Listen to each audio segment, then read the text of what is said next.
They will not stop fighting this because it destroys them. It basically destroys them.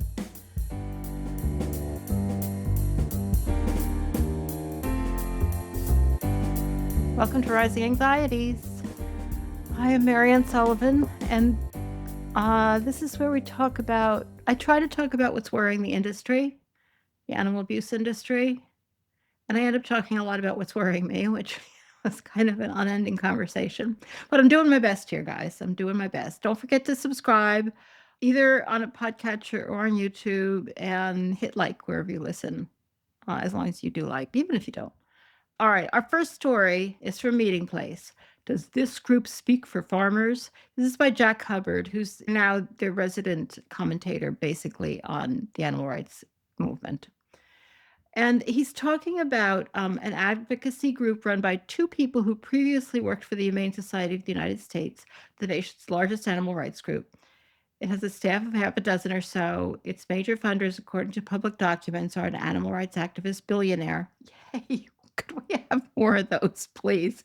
An environmentalist billionaire and dark money outfits. You know how much the animal rights movement is pervaded by dark money.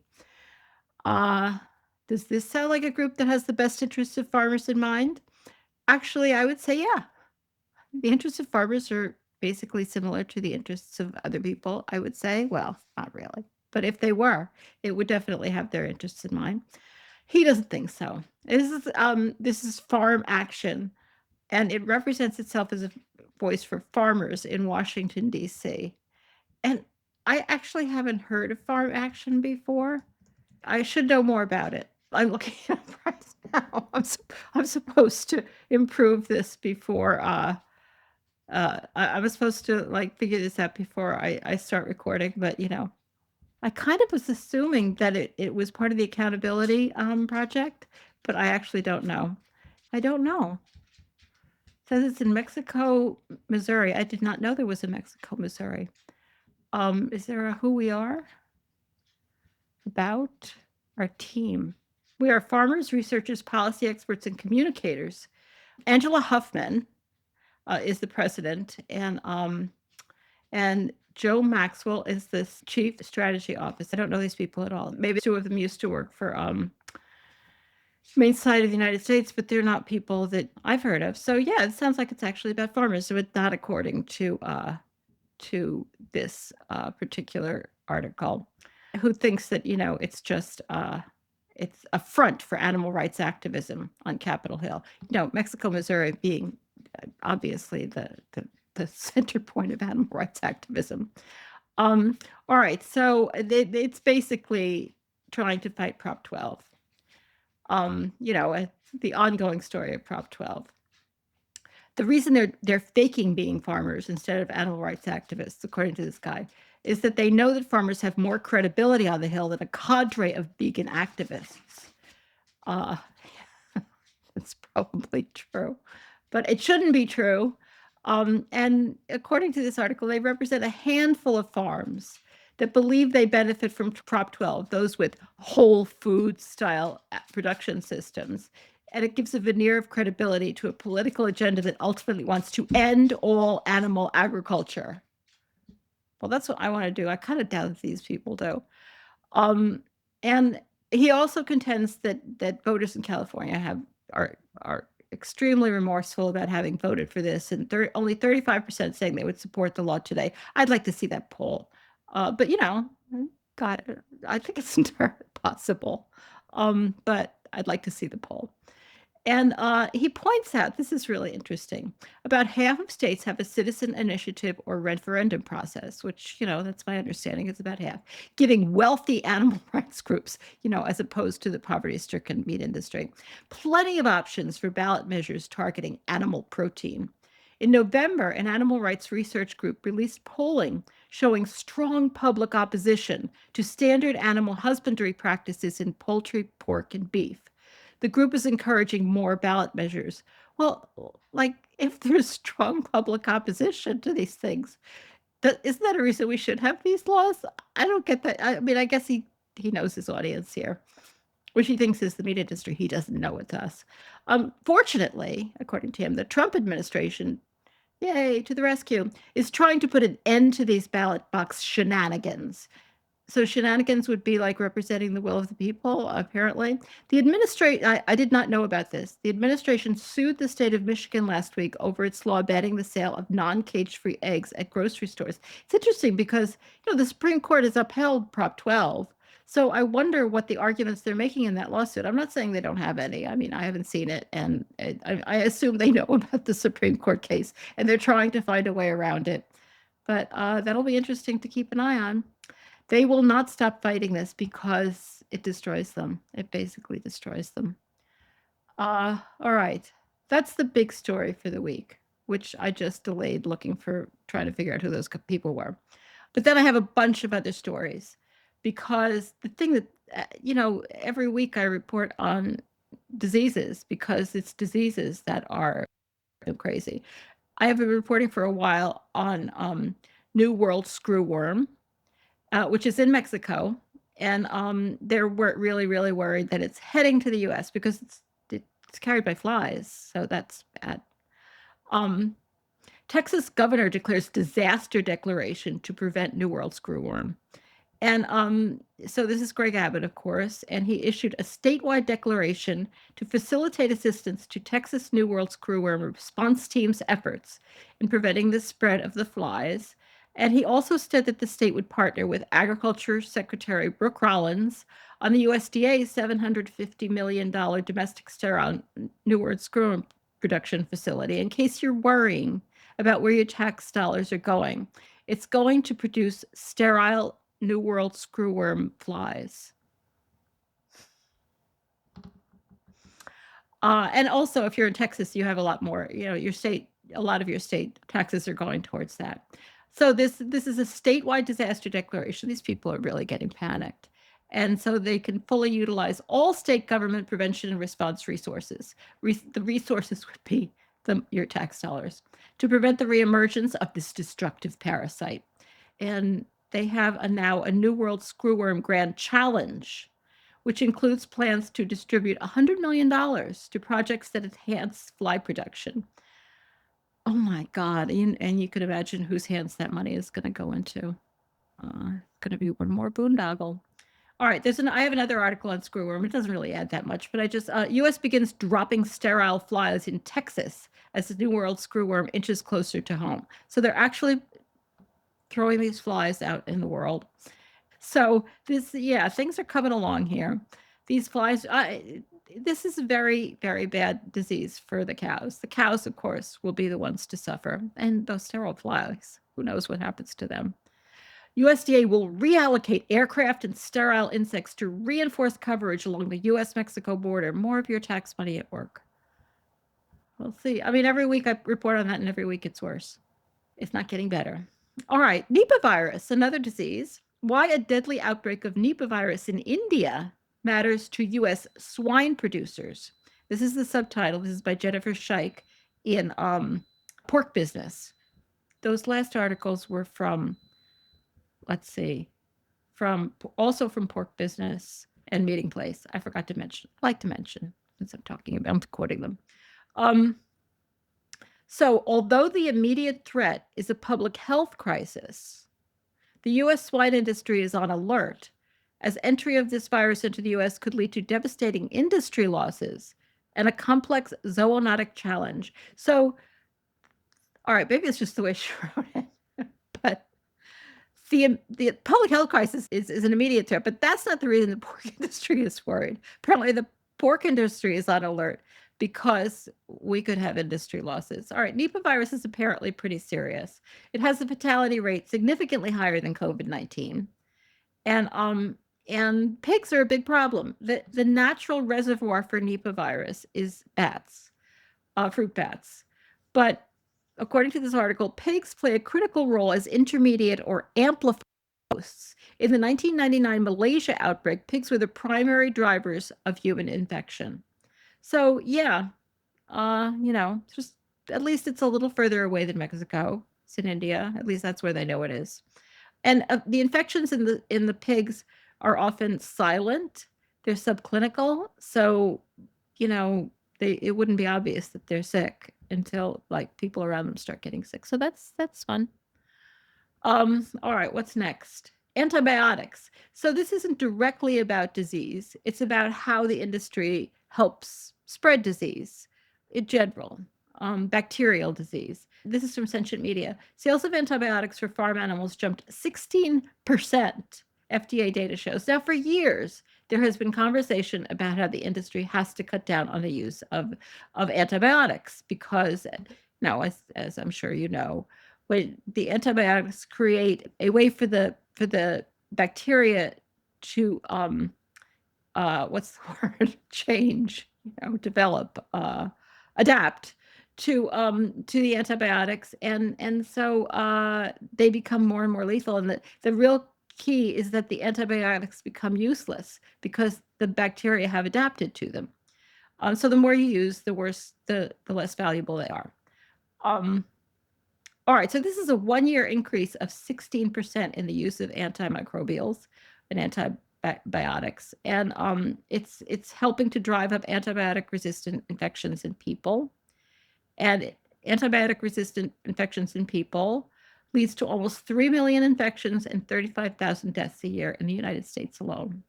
I'm not saying that's all from animals, but it's a pretty big problem. They've known this for years. All right, we're not tracking it as well as we used to, of course. And the rise in sales, this is how they track it, how much is sold, suggests that the FDA's plans to curb antibiotic use in farm animals are failing. That's according to Stephen Roach, who is with Food Animal Concerns Trust. And the data from Europe, we don't keep data here in the US on this, so we're using the data from Europe. Shows that most antibiotic treatments are given to groups of animals to prevent the spread of disease rather than to individuals to treat illness. Like, that was really where the fight was. It wasn't to ban antibiotics in farm animals. It was to use it not to prevent illness and not to the traditional use, which, sounds like it could be back again. It makes them grow faster for some reason. And growing faster is what they are supposed to do. So they grow more meat. But they're still allowed to be used to treat disease, but it all gets very fuzzy. So yeah, if we lose antibiotics, we're all screwed. This is mostly pigs. It's mostly the pig industry. All right, from Ag Daily, stakeholders clash over wording in new Wisconsin dairy bill. This is so annoying. Just so annoying. All right, there's this bill in Wisconsin that was introduced to help small dairy farmers. I'm not saying I'm in favor of that. I think they should get rid of dairy farming, but that's what the bill was for. Because small dairy farmers, of course, everything's being consolidated, and small dairy farmers are going out of business. So it's low interest loans. Among the things that they would use them for is manure management plans, create products from manure. I bet that would be, methane, and improve animal health. And so it's just $20 million for now, but it could grow, of course, if the need was great. And the reason the need might be great is because this bill, which was specifically introduced to help small farmers. Now, the big farmers want to be part of it. They say we shouldn't just be excluded from it. We can take our size into account in deciding how much we get, but we should get money too. It was specifically designed to protect small farmers. Oh my God. All right, let's see. This is from our old friend Amanda Radke. She used to write for one of the publications. I forget which one, but she doesn't anymore. And now she's just kind of like a promoter of farming in South Dakota. South Dakota property rights rally. She's talking about this rally. The rally already occurred, but I thought the article was interesting enough to mention. It starts off, this is a gem. For years, landowners in our state have fought long and hard to safeguard our God-given, constitutionally protected property rights. God-given. What? God-given. That's what they think. Exactly what page of the Bible is that? I think this is probably a Christian thing. All right, so there's this bill which passed, you'll be sorry to hear, officially eliminating eminent domain for carbon pipelines. This would be like the ability of the state to require land, which, we're talking about South Dakota, so we're talking about cattle ranches and stuff that occupying a lot of the land.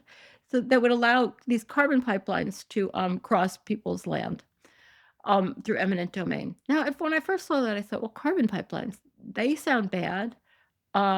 So maybe this is a good thing. No, carbon pipelines are the pipelines that are used to sequester carbon so that it doesn't go into the atmosphere and cause global warming, which they don't care about. So yeah, their God-given rights apparently includes the right to destroy the planet. And if you believe this is their call to action, if you believe landowners deserve a seat at the table, if you believe that no thank you is a full sentence, if you believe in fighting for family farms and ranches, they all have families, can't deny it. If you believe local control and community voices matter, if you believe South Dakota should remain a place where private property is honored and respected. What does that even mean? I guess they mean the right to private property. I don't think anybody should own land, but I'm not going to go into that because they'll find out. 5 million Pennsylvania hens hit by avian influenza. This is back to our old disease. And I'm not going to go into any details here. Just, it's back. And finally, HPAI, also about avian influenza, negatively impacts the poultry workforce too, because they so worry about the poultry workforce. Mental health, this is by Elizabeth Doman in Black Poultry. Mental health support isn't separate from biosecurity or worker safety. It's fundamental to comprehensive emergency response and operational sustainability. She talks about how people talk about the devastating effects of bird flu. And they talk about flock losses, market disruptions, and biosecurity protocols. But we measure the impact in birds depopulated, farms affected, and economic losses sustained. Depopulated, as they call killing. But there's another casualty, the people who carry out the depopulation work and live with its aftermath. And I bet it is really, really brutal. I am not denying that. She's not just worried about the workers, she's also worried about the producers and the veterinarians and the entire rural community. I'm more worried about the workers. And 51% of responders to animal depopulation events report behavioral health issues. And I bet it's upsetting.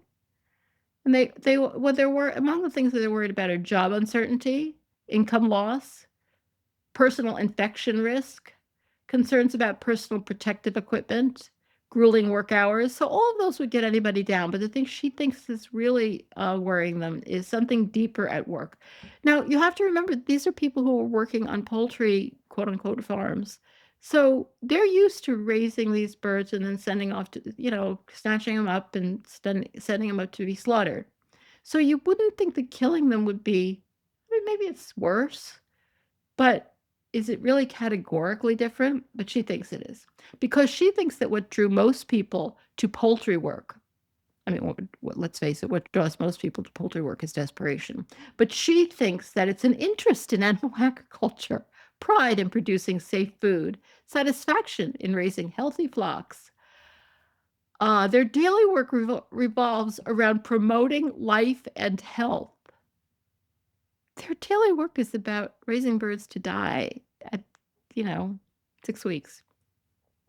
Then HPAI hits, bird flu, and suddenly those same workers must participate in mass depopulation as opposed to sending them off to mass slaughter.